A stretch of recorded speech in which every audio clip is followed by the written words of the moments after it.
Hi and welcome back to another video of jPlay. I am Marcus and today I will start a new playthrough series, and that's all about fortune and glory. And as I'm playing alone, I decided to do the cooperative version of the game and I will play against the mob. I'm using the so-called complete rulebook, which can be found on BGG. It's by Matthias Elfström, Nevin Ball, Richard Edwards, Mac McLeod, Shannon T and Rick Wagner, and it really combines all the stuff that is currently available for Fortune and Glory. I'm playing with two heroes today. One of those would be Sharon Hunter, the daring photographer. She has her contacts, starts the game with an ally card, and all of her allies are a little bit more loyal than the average ally, and she started the game with the occult expert here, which is an immobile ally, and yeah, he's available in San Francisco, and I can activate him to help me in some of those adventures.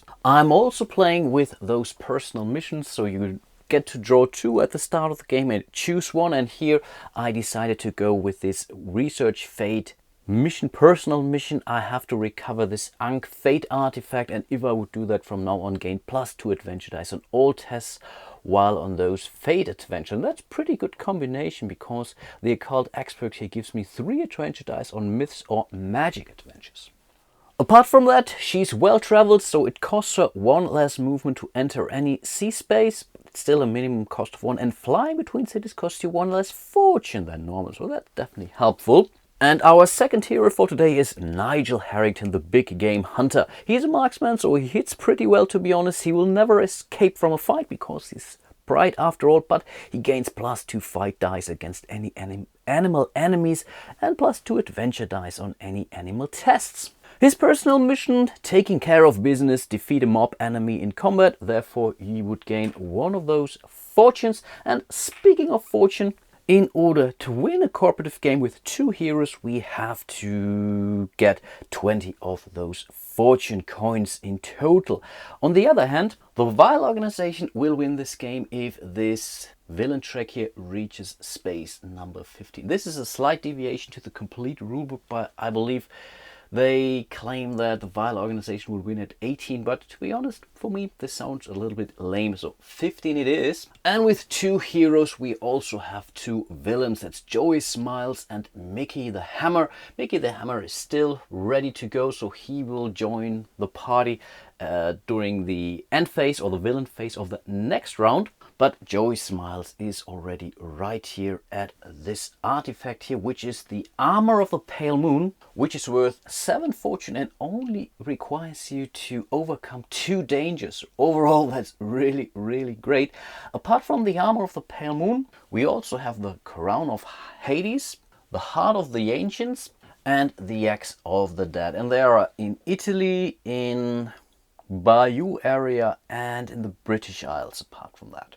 The mob headquarters always starts the game in Chicago, but the mob also starts the game with one of those hideouts here, and that's here in Paris. By the way, as this game plays in the 1930s of the last century, apparently, you will see some Nazi symbols on the map and sometimes on the cards.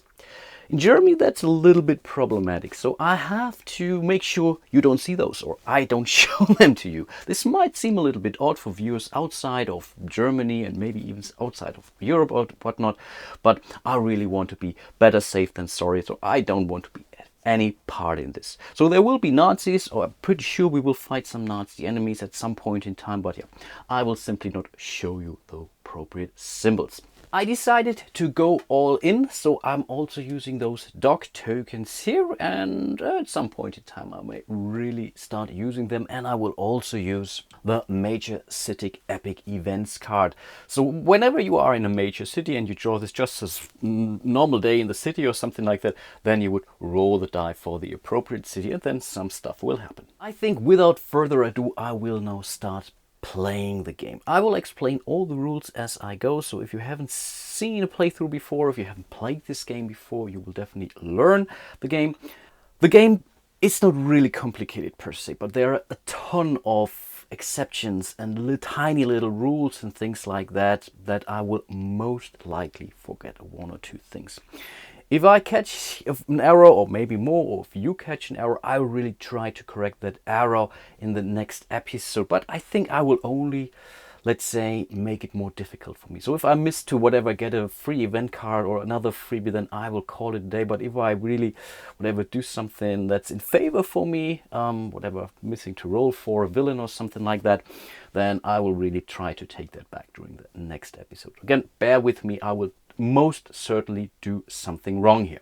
First thing that you would do in any given play round is to roll for initiative. Now we are playing after those team rules from the complete rulebook. So in this case, you would only roll those dice in order to see if you're rolling a 1 for any of those characters, because then you would be allowed to get an event card. Apart from that, you get to choose which character you want to use or activate during a team turn. So in this case, let's just roll 2 dice, and if one of those shows a 1, we would be allowed to get an event card. In this case, this was not the case, so we can directly jump right into the movement phase. And I think I will start with Sharon here, because she wants to go to Western Europe here in order to get to the armor of the Pale Moon. It only requires 2 dangers to overcome, and we have this, yeah, who is it? Joey Smiles. They're already waiting to get this artifact, and he will most likely be able to do that. So in this case, I think I want to go there. Again, we would roll some dice, and yeah, you will see a lot of die rolling in this game.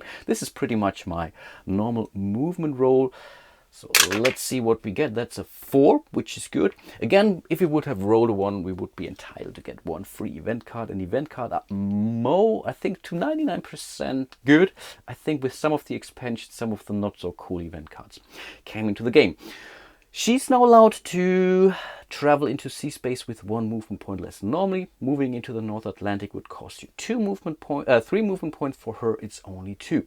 So that's 2 movement points, 3 movement points, and that's pretty much it. She made it to Western Europe, and there she will end her movement phase. Nigel Harrington starts the game in Bombay, and he could go to Italy, but the Crown of Hades requires 4 dangers to overcome and only gives you 4 fortune, and yeah, this is 2 versus 7, to be honest. So in this case, he might consider moving up there to Western Europe in order to help Sharon Hunter, but it's very unlikely that he will make it there. But first of all, let's roll some movement die. Not sure what he rolls. That's a 6. Okay, he can really move a great distance now. So in theory, he could definitely make it there, but he could also go after one of those hideouts. That's also a possibility, but no, I think he has to move out of Bombay first, and I think he will not be able to make it there, to Paris at least. So let's see, but can he go here? That's 1, 2, 3, 4, 5. Yeah, he could go to Italy at least. Yeah, come on. Let's move this guy to Italy, where the Crown of Hades is waiting for us. When you complete this adventure, you may take 1 ally from the discard pile. Right now, there is no ally on the discard pile, but I think right now that's still a good idea to go there. Yeah, why not? Let's move into the adventure phase. And again, I will start with Sharon Hunter. Again, we have to overcome 2 danger cards in order to be successful. So yeah, and the first time we are at a new adventure with 1 villain, the first round is always pretty much free, so we don't have to make any sneak tests whatsoever. But if I then want to press on, I would then have to roll for whatever, not getting detected by Joey Smile. So let's see what card we get. The Gambling Den. If you find yourself in a smoky back alley gambling den in a high stakes game of cards, what could possibly go wrong? Choose a number between 1 and 6 and roll dice equal to your cunning. If any of the dice rolled your number, the danger is passed. If not, the test is failed and goes to the cliffhanger.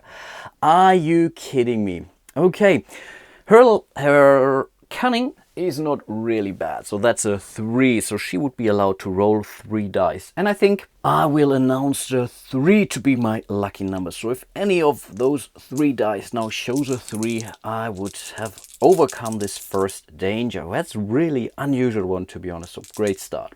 Okay, let's see. Oh no, oh man, I don't have any rerolls right now, so we have to go to the cliffhanger right away.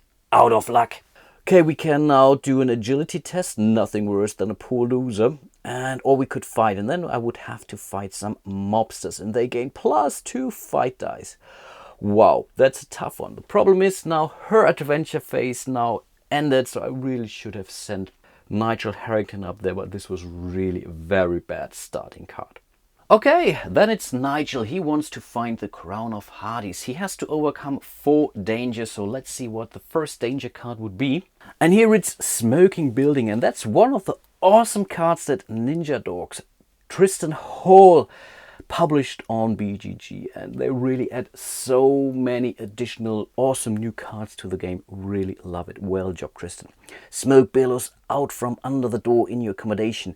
Is it an accident or arson? So we have now to overcome a cunning test. We need 2 successes overall, and his cunning is also a 3, so he would be allowed to roll 3 dice as well. So any die that shows a 5 or more would count as a success in this case. And if I would then roll successfully, come on, let's roll the die. I explain you everything as I roll. Oh man, again, I'm doing really bad. Oh man, me and dice rolling, that really doesn't go together that well. Yeah, he also has to go to move to the cliffhanger. So both suck, to be honest. Village on fire.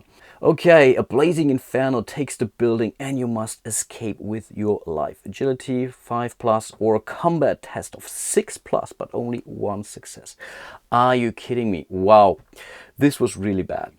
Next we come to the villain phase, and the first thing that you do during your villain phase is to draw a villain event card. So let's see what we get. And today it's Malaria. Any hero in a jungle space immediately takes D6 hits. Right now none of our heroes are in a jungle. I think there aren't any jungles in Italy or in Western Europe. So that was actually a good event for us. Then we come to the outpost step. We start with a mob HQ. We would roll another die again. You will really see a lot of die roll. On a roll of a 4, 5 or 6 we would place a new mobster thug in a random city. Yes, of course. So let's roll a random card, a city, that's Hong Kong. So let's place a thug into Hong Kong. Whenever I end or move into Hong Kong, I immediately have to fight this mobster. Then it's the hideout step, and right now we have 1 hideout on the board, and this produces 1 fortune for the Wild Organization. Whenever they accumulate 3 of those, they will trade them in for 1 step on the villain track. And by the way, I'm using this Wild Organization board that can also be found on BGG, and it's really great. Okie dokie, then we come to the adventure step of the villain. Right now we only have 1 villain here on the board, and that's Joey Smiles. And yeah, he would roll all his search dice. That's 5 right now, -1 because there's 1 other hero on the same adventure with him. So that leaves him with 4 dice in total, and any roll of a 4, 5 or 6 is a hit pretty much, and he would get a danger marker for that. So this can be pretty tricky. Whew, we are kind of lucky. Only 1 die showed a success. So let's place 1 danger marker next to Joey Smiles. But we still have Mickey the Hammer waiting to get deployed, which we do right away. And he goes to the most valuable item on the board, or adventure on the board, and that's right now the Axe of the Dead up there on the British Isles. He will not go to whatever the Armor of the Pale Moon because there is already a villain searching for that artifact. Good thing is he will not search this round, but yeah, he will definitely do the search at the end of the next round. Wow, that was an interesting first round, a pretty lame one, so I think I will do at least 1 more now. Both of our heroes are now at different adventures, but they're all in a cliffhanger, so they cannot move away, but they still would roll for initiative. So again, I would roll 2 dice. 1 of those shows a 1, we get an event card.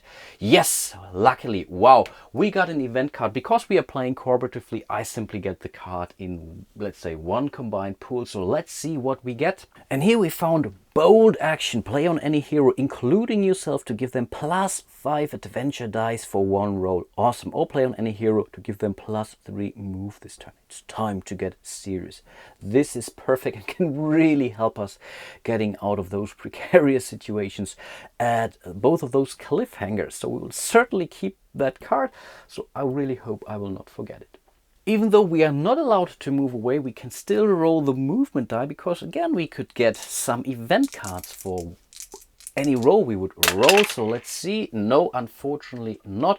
So right now then we can directly jump into the adventure phase. And I think we will start with Sharon Hunter again, who is out of luck because, yeah, there was this backroom gambling going on, whatnot, and now, yeah, she pretty much has to run for her life. Her agility is also a 3, and yeah, each 5+ is a success in this case. So let's see what we roll. Awesome!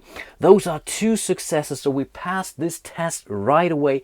This is so cool. And therefore we gain our first danger marker. We need 2, keep that in mind. And we also get 3 glory for passing that test. Unfortunately, we cannot, let's say, keep the glory for now. The glory is pretty much the currency in this game in order to get some gear or to hire allies and whatnot. If we would now decide to camp, everything would be fine. We would be allowed to gain that coins and everything is cool. But we know that there is another, let's say, a villain on the board on the same adventure, and if we now camp down, he will most likely get that treasure or that artifact. So I think we have to press on at this point in time, and as we are pressing on, we have to sneak past Joey Smiles here. Again, he would roll his search dice. We would again, let's say, claim a number or name a number, and if one of those 5 dice shows that number, we have to fight Joey Smiles. So let's see what we roll. And again, I will announce a 3. So if any of those dice show the 3, he found us, and then we have to fight that many fight rounds against Joey Smiles. This can be pretty tough, to be honest. But yeah, let's see. We will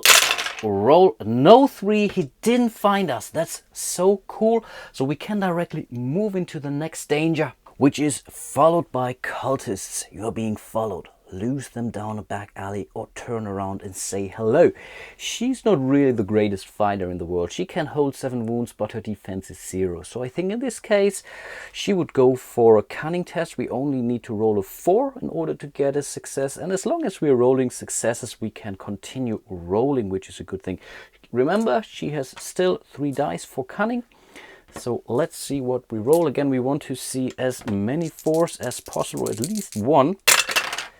Whew, that was pretty close, but it's good enough for our first success. Again, we need 3 more to go, so let's continue rolling. Okay, those are 2 more successes, which is great. This is really great. So we need 1 more. Again, as long as we are rolling successes, we can move on. 1 4. Yes, awesome. This is more than enough. This is so cool. We found the artifact before the villain was able to. This is so cool. So we can transform this success into another danger marker, which we have overcome. We also gain 2 additional glory for that. So, and now as we have found the artifact, we pretty much keep, or we are allowed to keep all that glory in order to spend for allies and gear.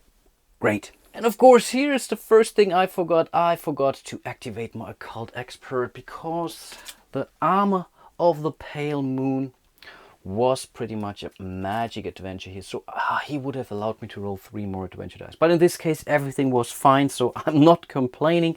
We are still allowed to keep that artifact, but I still have to sell it. But it's worth 7 fortune out of the 20 we need. So that's really great. Because we found the adventure, Joey Smiles will be sent back to the Vile Organization board in the delayed stage. That's really great news. Awesome, that's really great.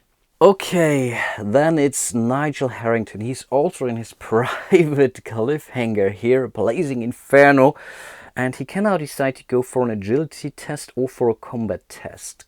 He rolls 3 combat dice, but only 2 agility dice. But with combat, he needs to roll a 6+, but only needs 1 success. I think, yeah, let's go for the combat. He's a fighter. He wants to fight. So let's roll those 3 combat dice. We are looking for a 6+ here. That's not good enough, but I think I don't want to have him KO, to be honest. Or should I? Actually, I'm not so sure. Is it really that important to get after this artifact, or should I pass? No, I think in this case it doesn't really matter because I have nothing to lose, no glory, no items, no gear whatsoever. So I think I will not spend my bold action event card and will say, okay, I didn't make it. So Nigel is being sent back to Bombay, his hometown, and he's pretty much KO'd. He will stand up at the end of this round, but that's pretty much all that happens because again, he didn't have nothing to lose, and there's also a good chance that, or an idea, to take out that mob enemy here in combat, because then he would fulfill his personal mission, which is worth an additional fortune. So I think that's definitely worth thinking about. But that was already the adventure phase. Again, we come to the villain phase. We start with a villain event card. And here we have a sandstorm. Any hero in a desert space take d6 hits? No. Any temple in a head immediately gains an instability mark and must roll for collapse. So I think right now we don't have any temples on the board. And again, none of our heroes are in a desert space. So again, we are pretty lucky.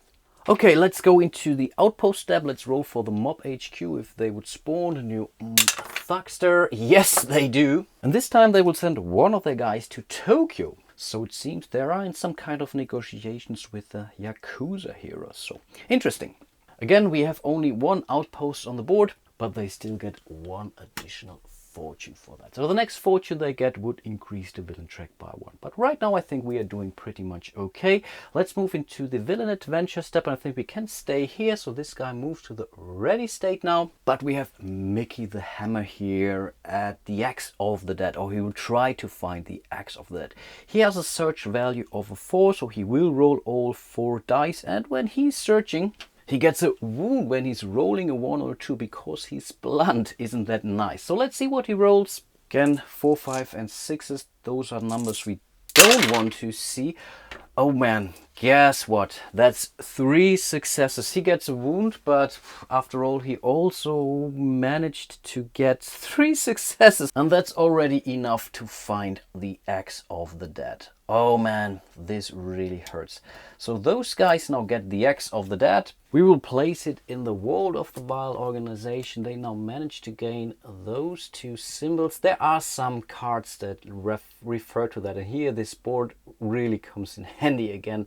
So we don't have to search through the cards. We simply, whatever, mark the appropriate icons here. Therefore, the Vile organization immediately takes 1-2 steps on the villain track here. Last thing to do is to send Mickey the Hammer back to the Vile organization. And he starts the round or next round immediately on the ready stage.